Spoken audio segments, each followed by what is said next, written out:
नमस्कार, तपाईं हेर्दै हुनुहुन्छ एनबिआई न्यूज। म हेमन्त अधिकारी। आज कोरोनाको समस्या, सरकारको तयारी, प्रवासी नेपालीहरूको व्यवस्थापन तथा नेपाल र भारत सीमा विवाद, नयाँ नक्सा लगायत समसामयिक विषयवस्तुलाई लिएर अन्तर्वार्ताको लागि आउनुभएको छ पूर्व मन्त्री तथा मोरङ 6बाट सांसद लालबाबु पण्डितजी। उहाँ जो छ सिम्पल लिभिङ हाई थिङ्किङ, उहाँ जो छ साधारण रूपमा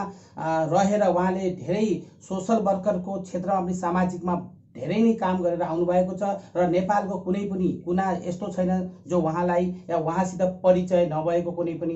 मान्छे छैनन् र हामीले आफ्नो एनबिआई न्युज मार्फत तपाईँलाई सन्देश दिनको निम्ति लिएर आएका छौँ र हाम्रो एनबिआई न्युजमा स्वागत छ। नमस्कार।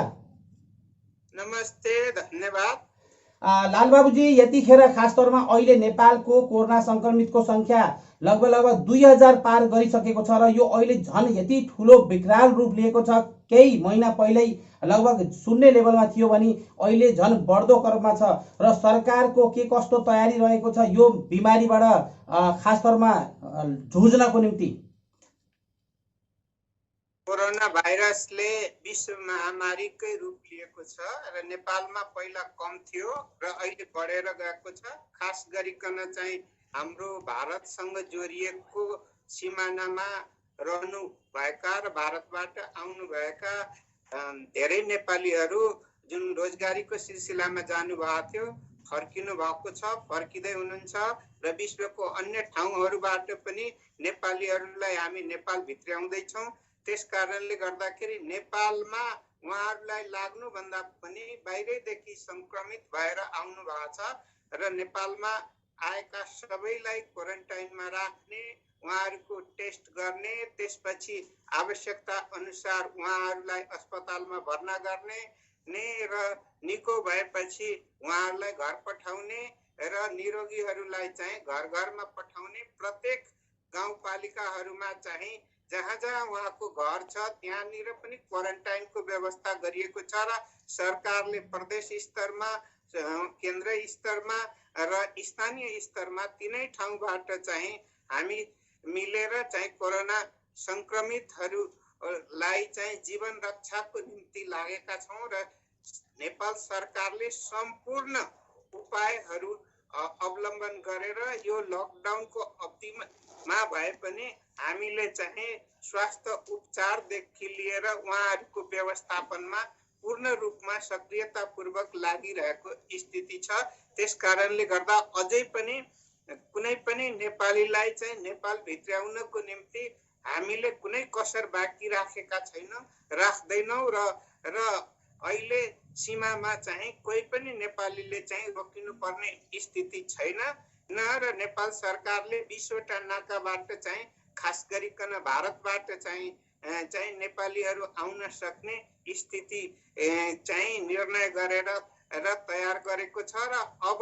चाहिँ आउने हप्तादेखि चाहिँ हामीले विदेश भारत बाहेकका मुलुकहरूबाट चाहिँ जहाँबाट चाहिँ हवाई मार्गबाट चाहिँ लिएर आउनुपर्छ सम्पूर्ण नेपालीहरूलाई प्राथमिकताको आधारमा नेपालमा ल्याउने, क्वारेन्टाइन गर्ने, उहाँहरूलाई स्वस्थ बनाउने र स्वस्थ जीवन यापनको निम्ति नेपालमा चाहिँ आफ्नो मातृभूमिमा, आफ्नो गाउँ ठाउँ थलोमा आफैले चाहिँ परिश्रम पनि गर्ने र नेपालको विकासमा उहाँहरूको जीवन सुरक्षित राख्दै लगाउने कुरामा नेपाल सरकार लागिरहेको छ, हामी सबै लागिरहेका छौँ। बिल्कुल, यदि विश्वबाट नेपालीहरूको जुन हिसाबले नेपाल फर्कने क्रम छ र भारत लगायत विश्वका कुना कुना र नेपालीहरू जहाँ व्यवस्थित तरिकाले बसेका छन् उनीहरू पनि अहिले नेपाल नै भित्रन चाहन्छन्। यदि समग्र विश्वबाट नेपाल भित्रिए भने उनीहरू समग्रलाई कसरी तयारी गरिन्छ, उनको रोजगार, खास तौरमा यो कोरोना पछिका कुरा पनि हामीले सोचेर चलौँ, उनीहरूको व्यवस्थापन, उनको रहनसहन, उनको स्वास्थ्य प्रक्रिया समग्रलाई समेट्दाखेरि सरकारको भूमिका के कसरी तयारी गर्नुहुन्छ? नेपाल सरकारले भर्खरै बजेट पनि लिएर आएको छ र यो बजेट भन्दा पहिला पनि चाहिँ व्यवस्थापन गरिआएको छ र अहिले बजेट मार्फत श्रम बैंक स्थापना गरेर रोजगारीको अवसरहरू सृजना गर्ने, कृषि क्षेत्रमा व्यापक रूपमा बजेट छुट्याइएको छ, रोजगारीको अवसरको निम्ति चाहिँ बजेटहरू छुट्याइएको छ, स्वास्थ्य क्षेत्रमा यसपटक व्यापक रूपमा बजेट छुट्याइएको छ र लगायतका हामी औद्योगिक वातावरण पनि बनाउने तर्फ चाहिँ केन्द्रित भएर लागेका छौँ। त्यसकारणले कुनै पनि नेपाली विदेशमा रोएर बस्नु पर्दैन कि म नेपाल जान पाइन, नेपाल जान पाऊँ भनेर चाहिँ जसले इच्छा राख्नुहुन्छ प्राथमिकताको आधारमा उहाँहरूलाई नेपाल लिएर आउँछौँ र उहाँहरूलाई चाहिँ रोजगारीको वातावरण पनि सिर्जना गर्छौँ र उहाँहरूको जीवनयापनको निम्ति असहज हुने गरिकन हामी त्यो वातावरण बन्न दिँदैनौँ। नेपालीलाई विदेशमा रोएर र अनि चाहिँ बस्नुपर्ने स्थिति पैदा हुन दिँदैनौँ। बिल्कुल लालबाबु पण्डितजी, अहिले तपाईँको संसदीय क्षेत्रको अवस्था के कस्तो छ र त्यहाँ योजना बनाउँदाखेरि कसरी योजना बनाउनु भएको छ र तपाईँले पनि काफी सराहनीय भूमिका त्यहाँ तपाईँ नपुगे पनि त्यहाँका जनताहरूले तपाईँको मार्फत राहत पाएका छन् र अहिलेको भूमिका के कस्तो भएको छ? अहिले चाहिँ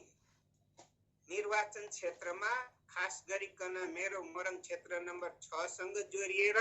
र देशव्यापी रूपमै भूमिका खेलिरहेको छु। तैपनि निर्वाचन क्षेत्रमा प्रत्येक ठाउँमा चाहिँ सरकारी स्तरबाट चाहिँ राहत वितरण गर्ने काम पनि भएको छ र मेरो पहलमा र निजी स्तरबाट पनि प्रत्येक ठाउँमा राहत चाहिँ जनप्रतिनिधिहरू मार्फत पनि दिएको छ र थप विशेष रूपमा चाहिँ एकदम पीडित र गरिबहरूको ठाउँमा चाहिँ युवा संघ मार्फत पनि हामीले गरिरहेका छौँ र मेरो निर्वाचन क्षेत्रमा चाहिँ युवाहरू मार्फत चाहिँ खाना खुवाउने पनि व्यवस्था भइरहेको छ र धेरैवटा ग्रुप मार्फत चाहिँ हामीले चाहिँ खाना खुवाउने राहत वितरण गर्ने देखि लिएर काममा लागिरहेका छौँ र उहाँहरूको स्वास्थ्य जीवनको निम्ति पनि लागिरहेका छौँ र साथसाथै अब विकास निर्माणको काम पनि केही सुरु भएको छ र श्रममूलक कामलाई प्राथमिकता दिएर अनि विकास निर्माणमा चाहिँ रोजगारीको अवसर पनि सिर्जना गर्दै त्यस क्षेत्रको विकास र समृद्धिको निम्ति स्वास्थ्य जीवनको निम्ति र अहिले कोरोना सङ्कटबाट जुन भोकमरीमा कोही पनि नपरुन् र कसैको पनि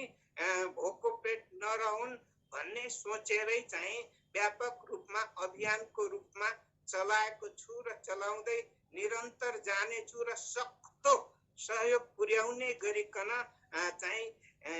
देश र जनताको निम्ति र साथै आफ्नो मतदाताको निम्ति समर्पित छु, समर्पित रहिराख्ने छु र यसमा कुनै किसिमको चाहिँ कमी आउन दिने छैन। तर सङ्कटको बेलामा सबै सङ्कट एकै ठाउँमा मात्र केन्द्रित हुँदैन। सबैले अलि भए भने पनि चाहिँ यसको चाहिँ सामना गर्दै गयौँ भने यो सङ्कटबाट हामी मुक्ति पाउँछौँ र स्वस्थ जीवन र विकसित नेपाल बनाउने अभियानमा कुनै कसर बाँकी राख्दैनौँ भन्ने लागिरहेको छ। दुनियाँको ठुला विकसित मुलुकहरूको तुलनामा चाहिँ अहिले चाहिँ हाम्रो मृत्यु दर पनि कम छ र यसको चाहिँ विस्तार पनि कम छ र अहिले बढी मात्रामा चाहिँ हामीले सिमानाहरू खोलिसकेपछि अलिकति परीक्षणलाई पनि व्यापक रूपमा बढाएपछि केही देखिएको छ र थुप्रै चाहिँ कोरोना मुक्त भएर पनि घरमा पुग्नु भएको छ र पुग्दै पनि हुनुहुन्छ भन्ने चाहिँ जानकारी भएकै कुरा होस्, यो सर्वविदित कुरा हो। बिल्कुल लालबाबुजी, अहिले खास तौरमा अब भविष्यमा नेपालको स्थिति, नेपाललाई मजबुत जसै तपाईले भन्नुभयो विकसित राष्ट्र बनाउने तरफ लाग्नुहुन्छ भने यदि नेपालमा आर्थिक र स्वास्थ्य क्षेत्रमा कसरी नेपाल अघि बढ्नुपर्छ र कसरी तयारी र पहल कदमी चाल्नु भएको छ? एउटा कुरा त के हो भने नेपाललाई प्रकृतिले चाहिँ स्वर्ग बनाएको छ र धेरै कुरा हामीले चाहिँ बनाउन बाँकी छ र हामीले नै केही बिगार्यौँ। त्यसको कारणले गर्दा त्यसको मार अहिले हामीले भोग्नु परिरहेको छ। त्यस कारणले गर्दाखेरि अहिले नेपालको चाहना नै के हो भन्दाखेरि समृद्ध नेपाल, सुखी नेपाली र यो कोरोनाको अवधिमा त हामीले स्वस्थ नेपाली त चाहिँ रोगमुक्त नेपाल बनाउन प्रयत्न गरिरहेका छौं। तैपनि यो अन्तर्राष्ट्रिय प्रभाव भएको कारणले गर्दाखेरि चाहिँ फैलिएर अन्तर्राष्ट्रिय रूपमा आएको कारणले गर्दाखेरि त्यसको मारबाट हामी चाहिँ उन्मुक्त हुन सकेका छैनौं र यसबाट छिटै उन्मुक्तिको चाहिँ हामी प्रयत्न गरिरहेका छौं र यसबाट चाहिँ हामी यसमा चाहिँ व्यापक रूपमा चाहिँ सबैको सहयोगले सफलता प्राप्त गर्नेछौं भन्ने विश्वासका साथ अगाडि बढ्दैछौं। बिल्कुल लालबाबुजी, यतिखेर खास तौरमा अहिले भारत और नेपालको जो हजारौं वर्षको मित्रता थियो अहिले गएर केही खिन्नता छ र भारत और नेपाल दुवैमा अहिले केही न केही दरार परेको छ। यो सीमा विवाद लगायतका नेपाल और भारतको सन्धि र मित्रतामा यो खटास किन आएको छ? नेपाल सानो स्वतन्त्र सार्वभौम मुलुक हो र यसको भौगोलिक अखण्डताको सार्वभौमिकताको रक्षा गर्नु नेपाल र नेपालीको कर्तव्य हो। त्यस कारणले गर्दाखेरि हामीले 1816 को सन्धि हामीले जितेर सन्धि गरेका होइनौं। हामी बाध्यतापूर्वक त्यतिखेर नेपाल माथि थोपरिएको सन्धि हो। तैपनि त्यो सन्धिलाई मानेर हामी अगाडि बढ्दैछौं। त्यसकारणले अहिले जति पनि भारतसँग जोडिएको सीमा विवाद छ त्यो नेपालको तर्फबाट गरिएको विवाद होइन, त्यो भारतको तर्फबाट निकालिएको विवाद हो र नेपालको भूमिलाई खास गरिकन सानातिना जहाँ मतभेद छन् ती ठाउँहरूमा हामी धेरै केन्द्रित छैनौं, तर ठूला खास गरिकन कालापानी, लिपुलेक, क्लिम्पिया, धुरा जुन क्षेत्र छ त्यहाँ र सुस्ता लगायतको क्षेत्रमा जसरी भारतले ठूलो देश भइकन पनि सानो देशलाई भूमिको हिसाबले पनि थिच्ने, बेला बेलामा नाकाबन्दी लगाउने अनि भूपरिवेष्टित मुलुक भएको कारणले गर्दाखेरि नेपाल चाहिँ भारतको चंगुलमा अर्थात् इशारामा नेपालको सार्वभौमिकतालाई बिर्सेर, अझै भन्ने हो भने नेपालको भौगोलिक अखण्डतालाई पनि बिर्सेर नेपालले सधैँ भारतसँग भारतले जे भन्छ जति भूमि मिच्छ अथवा जति भूमि लुट्छ त्यो पनि सहेर बस्नुपर्ने स्थितिमा जुन भारतको सोच छ त्यो सोचै गलत छ। त्यो पञ्चशीलको सिद्धान्त विपरीत हो र त्यसपछि भन्ने हो भने अन्तर्राष्ट्रिय मान्यताहरूको विपरीत हो र 1816 को सुगौली सन्धिको मान्यतालाई पनि कुल्चेर जुन सेना मार्फत कालापानीमा चाहिँ आफ्नो सेना राखेर जहाँ हाम्रो सेना छ त्यो भूभाग हाम्रो हो भन्ने र विगतमा नेपालको उत्तरी सिमानामा पनि भारतीय फौज थियो जुन हटाउनु परेको हो र एक ठाउँ जुन बाँकी छ कालापानीमा त्यो पनि हटाउनु पर्छ, त्यो नेपालको भूमि हो र त्यो अहिलेको होइन। 1816 मा जुन सम्झौता भयो त्यस सम्झौतामा पनि त्यो भूमि नेपालको हो र पछि खास गरिकन भारतीय फौज आएर केही दिनको निम्ति बस्न आएर अहिले आफ्नो त्यो नेपालको भूमिलाई हडप्ने जुन प्रयास गरेको छ यो कुनै पनि नेपालीको लागि मान्य छैन र हामी मान्दैनौं र अहिले हामीले नयाँ नक्सा बनाएका होइनौं। हाम्रो नक्सामा पहिलेदेखि थियो, बीचमा छुट भएको हो। त्यसकारणले गर्दाखेरि हामीले चाहिँ 2011 सालको नक्साहरू हेर्दाखेरि पनि हुन्छ, ब्रिटिस इन्डियाको नक्सा हेर्दा हुन्छ, सुगौली सन्धि र त्यससँग जोडिएका पत्रहरू हेर्दा हुन्छ र त्यस क्षेत्रमा खास गरिकन बसोबास भएका नेपाली जनताहरूले तिरेको ट्याक्सहरू हेर्दा हुन्छ। 2015 सालको चुनावमा मतदान भएको कुरा पनि हेर्नुपर्छ छ। 2028 सालमा त्यहाँ जनगणना भएको पनि हेर्नुपर्छ र त्यसकारणले गर्दाखेरि सबै प्रमाणहरू मैले अहिले थोरै मात्र भने, तर त्यो भन्दा धेरै प्रमाणहरू सहित नेपालको तत्कालीन प्रधानमन्त्री चन्द्र शमशेरलाई लेखिएको त्यहाँ जनताको पत्र र चन्द्र शमशेर तत्कालीन प्रधानमन्त्री चन्द्र शमशेरले जुन दिएको पत्र, त्यो ब्रिटिस इन्डियाको मुख्य सचिवले पठाएको पत्र र ब्रिटिस इन्डियाले तत्कालीन रूपमा निकालेको नक्सा लगायतको 1816 को सन्धि र त्यस पश्चात भएका पूरक सन्धिहरूलाई पनि हेर्ने हो भने भारतले बोल्ने ठाउँ छैन। शिर निहुराएर कालापानी, लिपुलेक र सुस्ता लगायतका ठाउँहरूमा सीमा जुन लुटिएको छ, त्यो लुटिएको सीमा जो नेपालको सीमा हो र यसमा अन्तर्राष्ट्रिय रूपमा पनि कुनै प्रश्न गर्नुपर्ने भारतले ठाउँ छैन। त्यसकारणले जबरजस्ती सेना हाम्रो छ, त्यो भूमि हाम्रो हो भन्नु र कुतर्क गर्नु, मूर्ख बुद्धि देखाउनु र अझै भन्ने हो भने अंग्रेजहरू भारतलाई त त्यत्रो वर्षसम्म चाहिँ शासन गरेर गए, तर उनीहरूको विस्तारवादी नीति जुन थियो, त्यो विस्तारवादी नीति अंग्रेज गए पनि जुन छोडेर गएको विचार अझै पनि भारतीय शासकको मानसिकतामा छ। त्यसकारणले गर्दाखेरि जसरी कि भारतले आफ्नो स्वतन्त्रताको निम्ति लडाई लड्यो, जसरी कि भारतले आफ्नो भूमिको निम्ति विगतमा चाहिँ लडाई लडेको छ, नेपालीले पनि आफ्नो भूमिको रक्षाको निम्ति, सार्वभौमिकताको रक्षाको निम्ति, भौगोलिक अखण्डताको रक्षाको निम्ति सम्पूर्ण क्षेत्रबाट आफूलाई मानसिक रूपमा र हामी अन्तर्राष्ट्रिय मञ्चहरूमा पनि गइकन र अझै आवश्यकता पर्छ भने हामी दुवै देशको बीचमा हामी चाहन्छौँ शान्तिपूर्ण वार्ता मार्फत समस्या समाधान होस् र ऐतिहासिक तथ्यहरूको आधारमा भारतले स्वीकार गरोस्, न कि अहिले आणविक शक्ति भएको मुलुक र ठुलो फौज भएको मुलुक, धेरै हतियार भएको मुलुक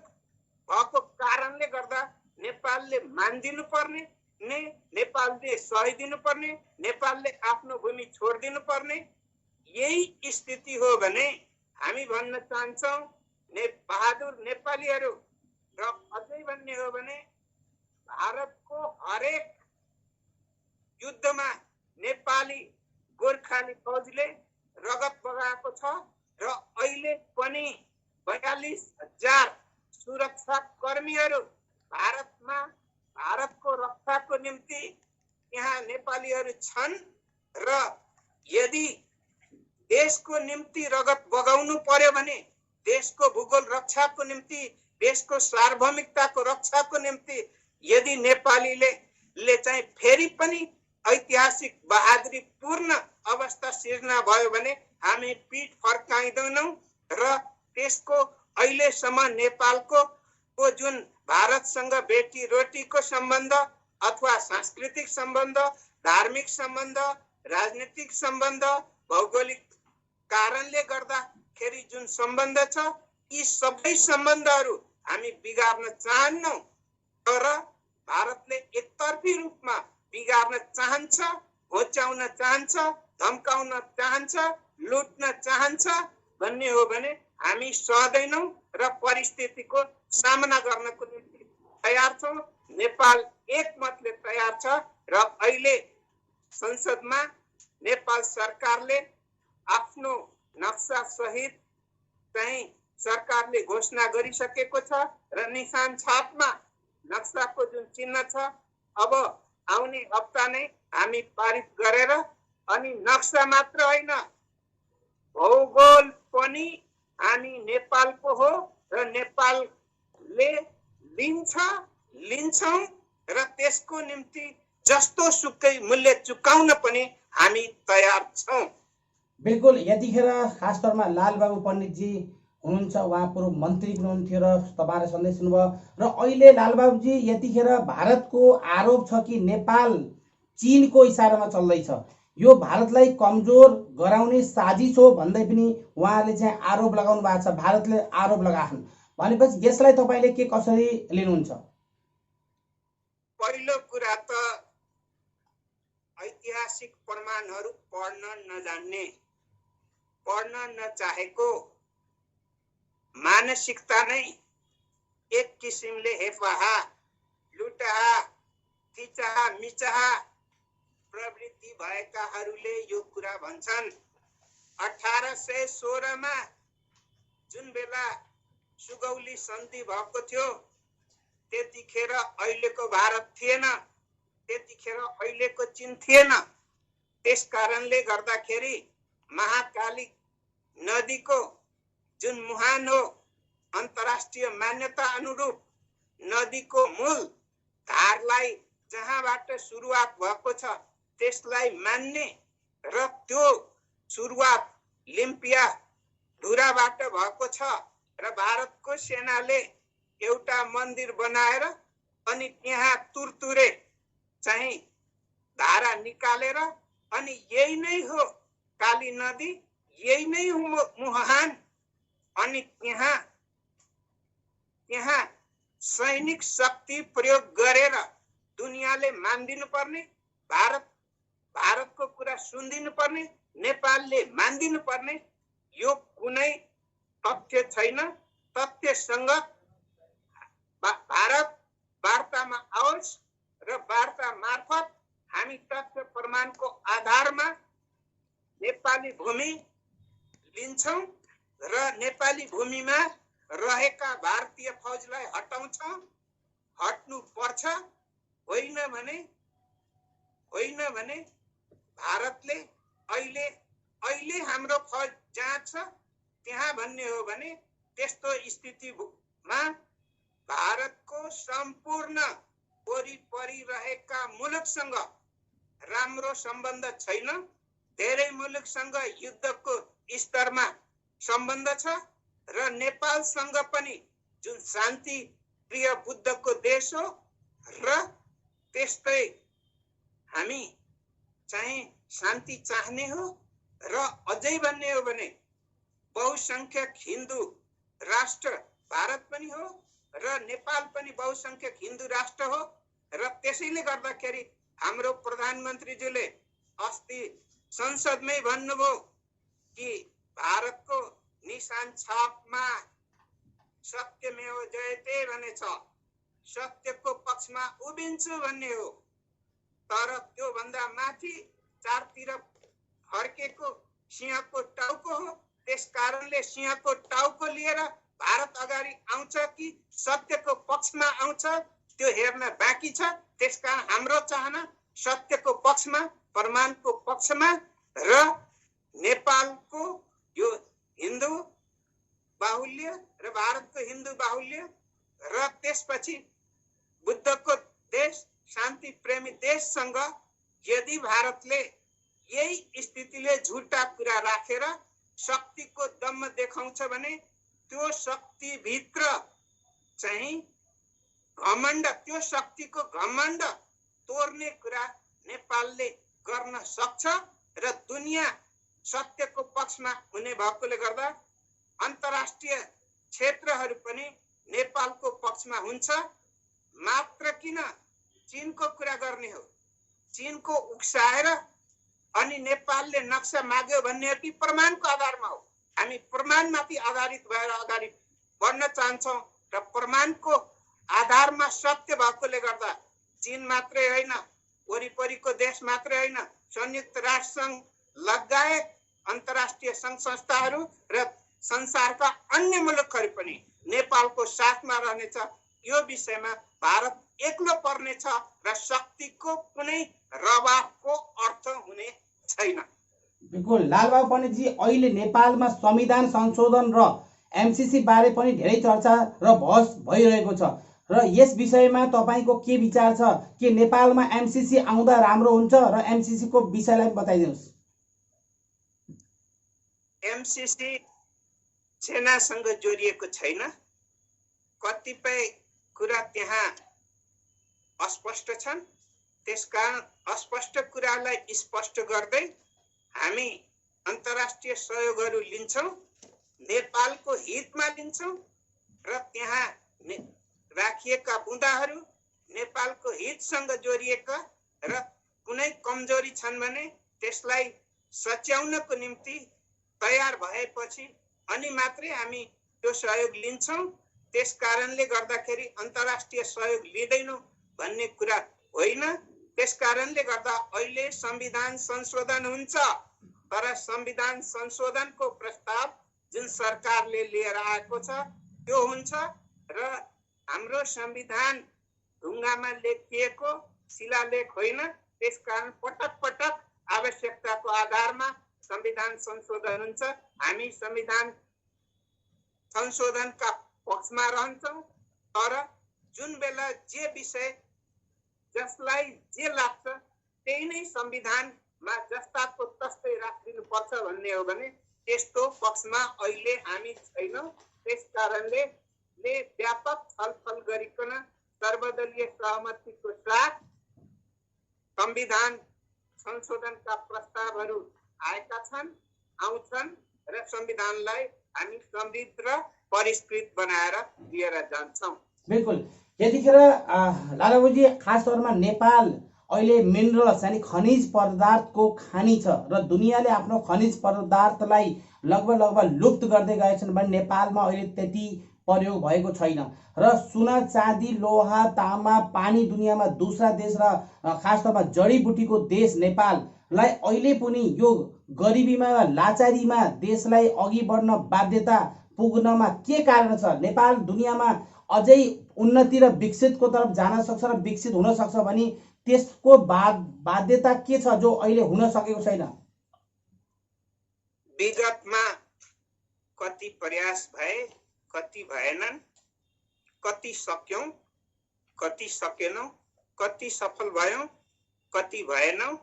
र अस्थिरताले र अझै भन्ने हो भने कतिपय मित्र राष्ट्रहरू पनि नेपालको स्थायित्वसँग जोडिएर विभिन्न चलखेल गर्ने र नेपालमा स्थायित्व भन्दा पनि अस्थिर स्थिति थियो। अब नेपालले स्थायित्व पाएको छ। संविधान सभाबाट संविधान जारी भएर कार्यान्वयन भएको छ। जनताको जनमतबाट थाई सरकार आएको छ र यो थाई सरकारले नेपालको प्राकृतिक जडीबुटी, नेपालको खनिज जन्य पदार्थहरू देखि लिएर हाम्रो प्राकृतिक स्रोत र साधनलाई प्रयोग गरेर अनि प्रविधि र सहयोग पनि अन्तर्राष्ट्रिय रूपमा पनि भित्र्याएर हामी हाम्रा सम्पूर्ण प्राकृतिक स्रोतहरूलाई प्रयोग गर्दै त्यो देश र जनताको हितमा र त्यस मार्फत हामी यो मुलुकलाई समृद्धिको दिशातर्फ, जनतालाई सुखी र खुशी बनाउने दिशातर्फ र अहिले भन्ने हो भने स्वस्थ जीवनतर्फ अगाडि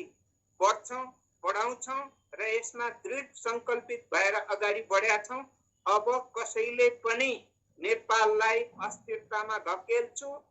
र स्वार्थ पूरा गर्छु, नेपाललाई दबाब दिन्छु, दबाबबाट नेपालले झुक्नुपर्छ, जसले जे भन्यो त्यही मान्दै जानुपर्छ र जसको जे स्वार्थ छ त्यही स्वार्थ पूरा गर्दै जानुपर्ने, नेपालले आफ्नो हित सोच्नु नपर्ने, नेपालले आफ्नो स्वार्थ पूरा गर्नु नपर्ने, नेपाल र नेपालीको निम्ति चिन्तित नहुनु पर्ने, नेपाल र नेपालीको निम्ति निर्णय गर्दा कसलाई के कुराले अप्ठ्यारो पार्छ त्यतातर्फ हाम्रो चिन्ता छैन। हाम्रो चिन्ता नेपाल र नेपाली प्रति, नेपालको समृद्धि प्रति, नेपालको विकास प्रति र दुनियाँको सामु विकसित नेपाल बनाउने अभियानसँग र सुखी नेपाली, समृद्ध नेपाल बनाउने अभियानसँग जोडिएको कारणले गर्दा हामी त्यो दिशातर्फ दत्तचित्त भएर लागेका छौँ, निरन्तर लाग्नेछौँ र आइपर्ने सम्पूर्ण समस्याहरूसँग जुधेर हामी समस्या समाधान गरेरै अगाडि बढ्छौँ र हामी टाउको निहुराउँदैनौँ, कसैको सामु हामी निहुरिँदैनौँ